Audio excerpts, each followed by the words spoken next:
Nouveau moment historique demain pour le club. Bon, historique, c'est oui, c'est une date importante. L'entrée dans un nouveau stade est toujours voilà, l'occasion de redonner un coup de boost au club et j'espère que voilà, avec les Girondins, on utilisera je dirais notre nouvel outil de travail comme pas comme un nouveau départ, mais comme un moyen de voilà, de rendre nos performances encore meilleures. Comment vous le trouvez? Vous avez... Je dépareille pas de tout le monde, je trouve très beau. Fonctionnel aussi peut-être, plus fonctionnel pour les joueurs. Le couloir est moins long. Il y aura moins d'histoires à raconter après, plus tard. Bon, oui, cette année, c'est pas passé grand-chose dans le couloir. Hein. Avant peut-être, mais cette année, c'est pas passé grand-chose. Mais le couloir, un long couloir aussi à Chaban, c'était intéressant. Ça permettait de réfléchir avant en rentrant des matchs pour pas vous dire de bêtises après. L'enjeu de ce match, c'est justement parce que c'est dans un nouveau stade, parce que tout est joué pour vous en ce qui concerne le championnat. Oui, mais aujourd'hui on a 60 points et ça serait bien de finir une saison à 63, parce que 63 c'est quand même le signe de très bonne saison. Plus de 60 points, c'est quand même le signe de très bonne saison. Donc on a envie de prendre ces 3 points aussi parce qu'une victoire pour bien démarrer, c'est toujours important. Elle est réussie cette saison. Il y a eu beaucoup de motifs de satisfaction.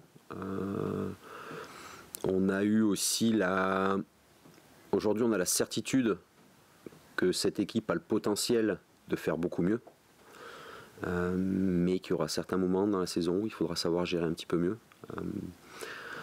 Peut-être avoir un petit peu plus de maturité l'année prochaine dans l'effectif permettrait éventuellement de mieux gérer ces moments un petit peu compliqués où l'enchaînement de matchs, je dirais, face à des adversaires de standing différents.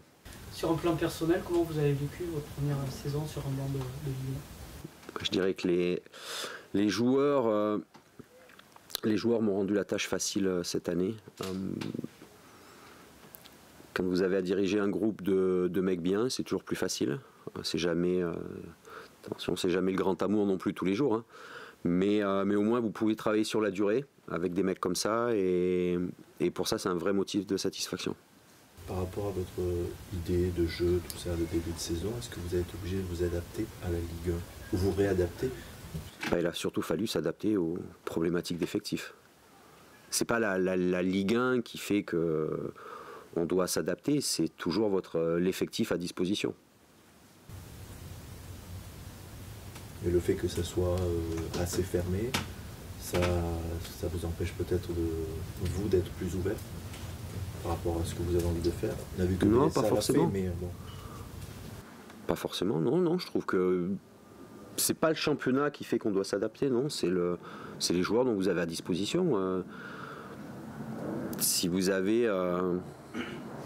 ça dépend le profil des joueurs que vous avez à disposition. Voilà.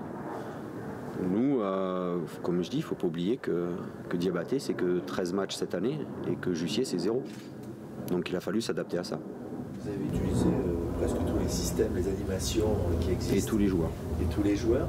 Est-ce que c'est les circonstances qui ont fait ou c'est parce que vous tâtonniez pour trouver la meilleure formule? C'est un petit peu de tout. C'est trouver la meilleure formule, c'est s'adapter à certains contextes, c'est s'adapter à des problématiques d'effectifs, c'est parfois pour essayer de surprendre aussi l'adversaire. Il y a plein de raisons derrière. C'est pas toujours. Parfois c'est volontaire, parfois c'est une obligation. Est-ce que cette saison en tant que coach de Ligue 1 vous a fait évoluer dans votre métier d'entraîneur? Parce qu'avant vous n'étiez que sélectionneur. Forcément. Mais qu'au tout début de l'évolution. En quoi vous avez changé?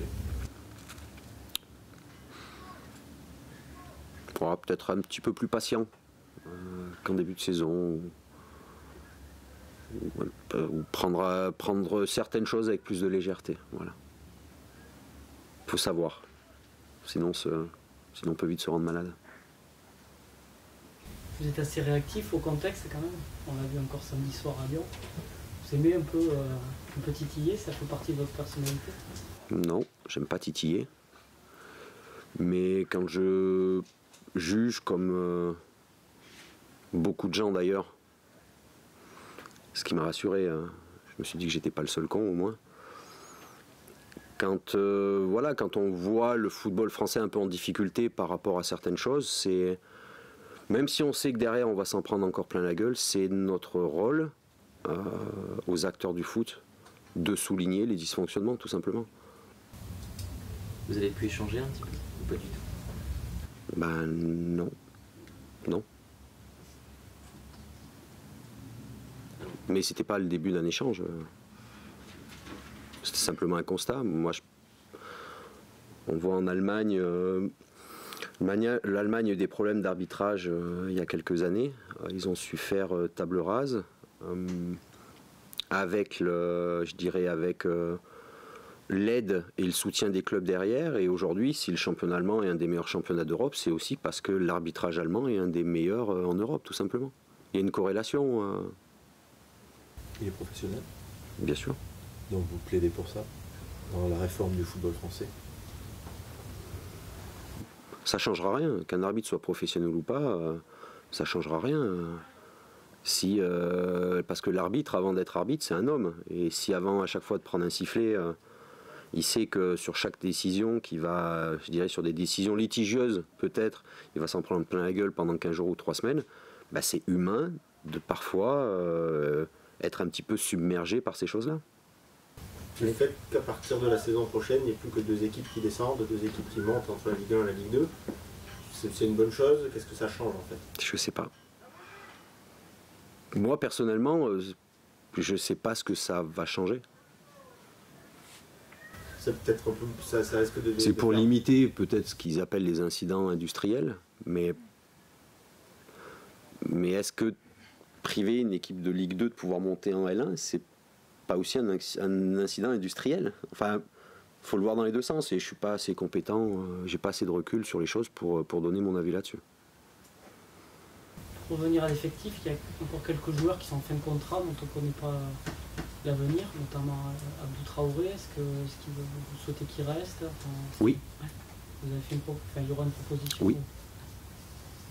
C'est le dernier. Après, il y a Julien Faubert en tout qui va partir. Jules aussi, c'était les derniers en fin de contrat. Oui. Est-ce que Mariano, il reste qu'un an de contrat, donc il y a un risque qu'il soit libre en 2016? Ça, c'est la gestion des contrats, c'est le domaine de mes dirigeants, c'est pas le mien. Moi, je fais simplement part à mes dirigeants de mes envies, de mes souhaits, après accepter ou pas, mais c'est pas moi qui m'occupe de la gestion des contrats de joueurs. Mais au niveau de votre envie, puisque en janvier il pourrait être libre, est-ce que vous souhaiteriez... Il sera pas libre en janvier.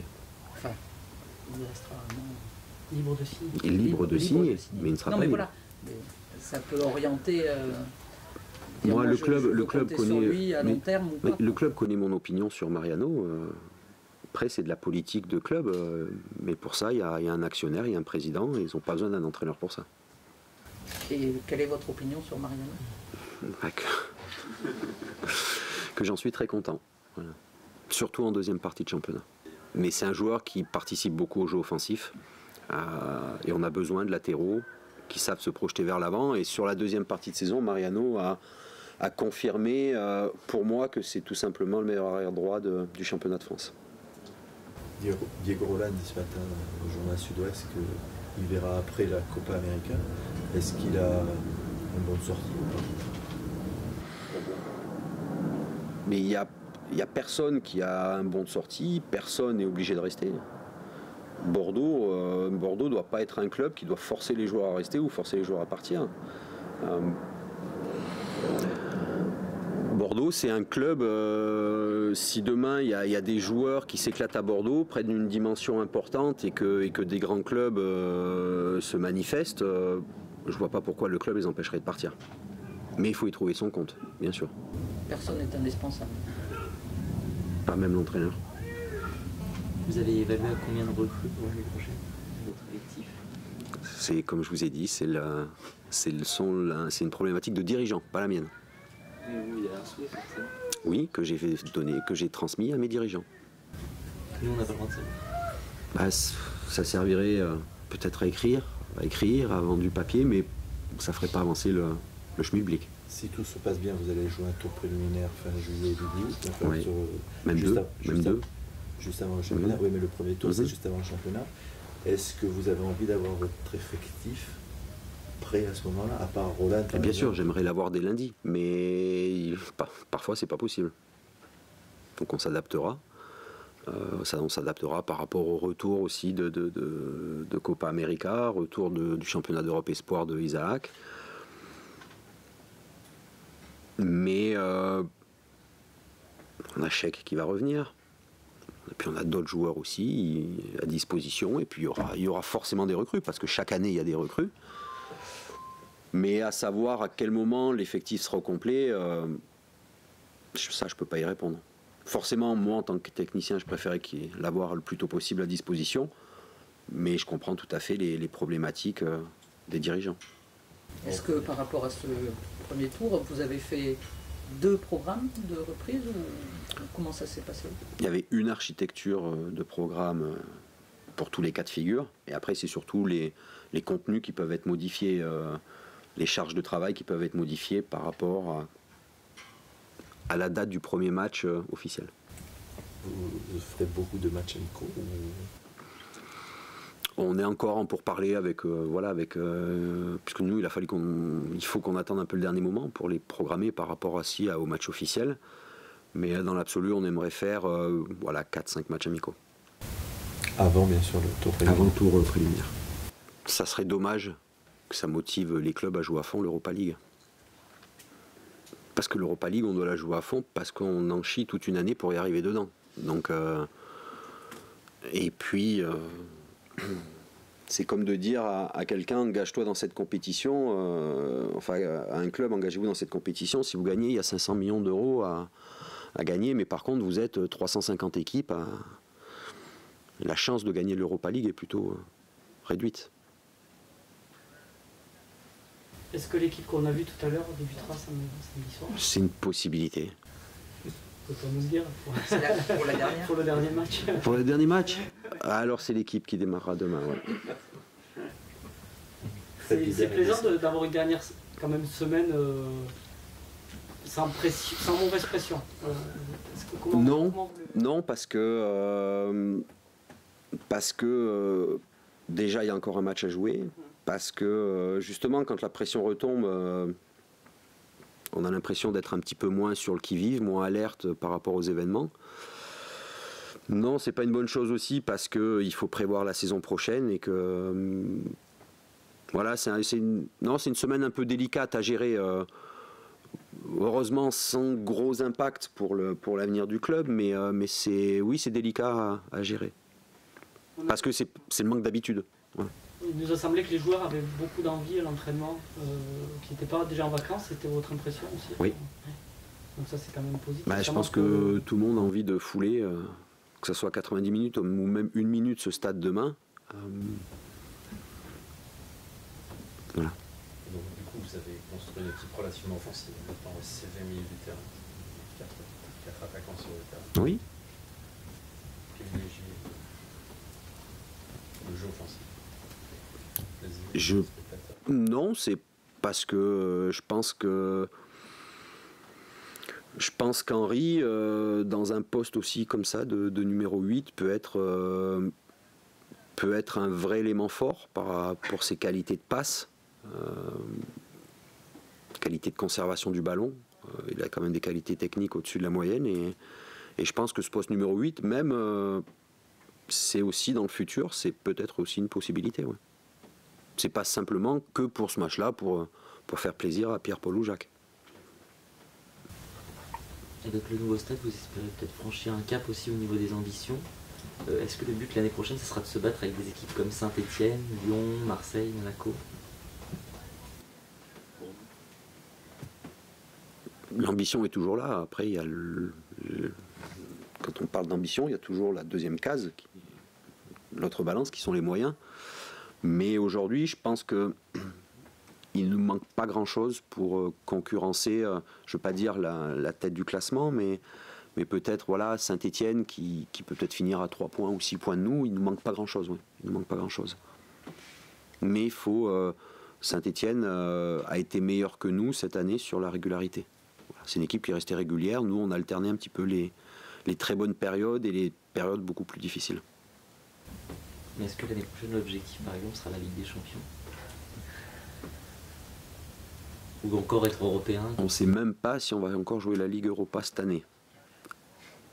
Peut-être pas commencer à réfléchir tout de suite aux ambitions pour l'année prochaine. Après, si Thiago Silva, Cristiano Ronaldo et Paul Pogba veulent venir jouer à Bordeaux, peut-être qu'on pourra avoir des objectifs beaucoup plus élevés. Allez, merci à vous pour cette saison aussi. Une recrue.